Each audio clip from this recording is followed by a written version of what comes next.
Welcome back. Well, military spending is a major focus of the federal government. The Nova Scotia budget even addresses defence projects. It's been a long time since Canada's Chief of the Defence Staff has had to oversee so much growth. General Jennie Carignan joins us, and no stranger to the show, very familiar. Welcome back. Thank you. It's nice to have you here. I should say that we haven't ordered or requested the Army to come in to clear us out of the storm. That is not why you're here. I want to get to defense spending in a moment, but first you visited the NATO Innovation Hub in Halifax called Diana. It was announced a couple of years ago. Maybe you can give us an update about what's happening there and the progress. Yes, it's a very recent organization. It's about 2.5 years old. I was very impressed with the work being done by Diana. Already within a very short time, the number of defense industries who have been able to apply and work through the Diana process have increased exponentially, creating a lot of opportunities, but also connecting innovations with the solving of military problems. And frankly, it's very, very very positive growth and development. So the idea is that this brings in researchers, non-military, say academics, others, technology companies, and matches them with military and try to solve problems. Exactly. So the way this works is Diana engages with the military community.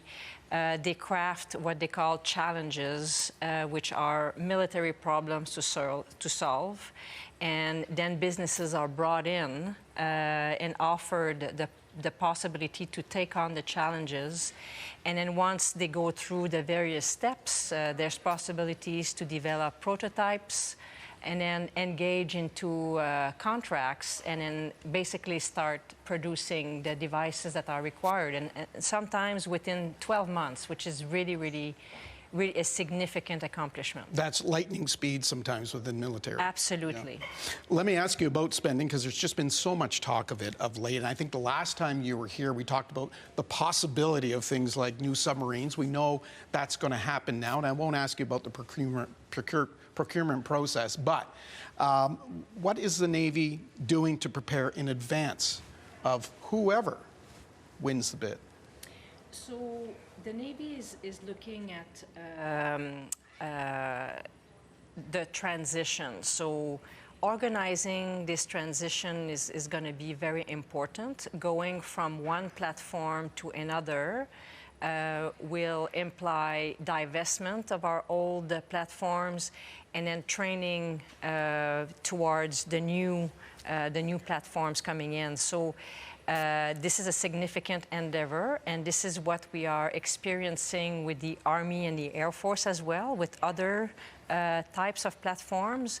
But organizing this transition is what the Navy is going to be working on as we progress throughout the procurement process. It's not as simple as bringing in new submarines and training crews. There's a complete mechanics and the overhaul that has to be done. So there's going to be certainly some differences, but generally speaking, it will be about maintaining the capability, being able to conduct our operations so that we can onboard the new capabilities after. So, but again, all very good news and things we have done in the past as well. I have to ask you about fighter jets as well, because IMP, which is a Nova Scotia company, was involved in the bid with Saab Gripen, and we know we have F-35s. Could there be a scenario that there would be two fleets of different fighter jets? So right now, our posture is, to wait for the decision as the review is ongoing. But from our perspective, once a decision is made, then we'll start moving forward. But right now, we're waiting for the decision. Right. You can't simply go out and buy personnel to run all of this new gear, which will come into the hands of the armed forces over time. What about recruiting?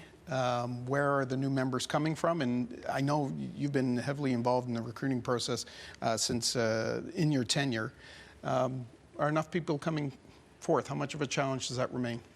We have seen a huge response from Canadians, so we are very excited about the results we had last year. So last year we went over our targets by 200. We grew the CAF by 2,000 members last year.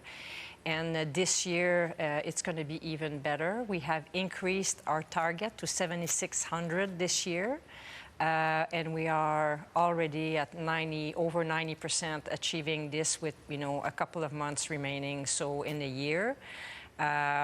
So again, our growth trends are going to be, there this year as well. So, and we consistently keep improving our processes, and this has shown great results. So we're quite.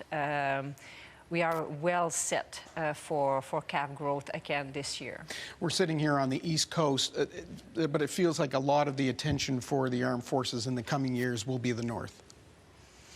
Yes, but the East Coast has a lot to contribute to the North with the Canadian Coast Guard base here, along with the Navy as well. So contributing to the projecting power in the Arctic via various means, one of which is maritime, is incredibly important. So, so everybody will be contributing. It's what we call, it's a joint fight in the Arctic, and everybody is contributing in their own way. Expect a very busy few years on the East Coast. Very much so, which is quite exciting. General Carignan, thank you very much for coming in.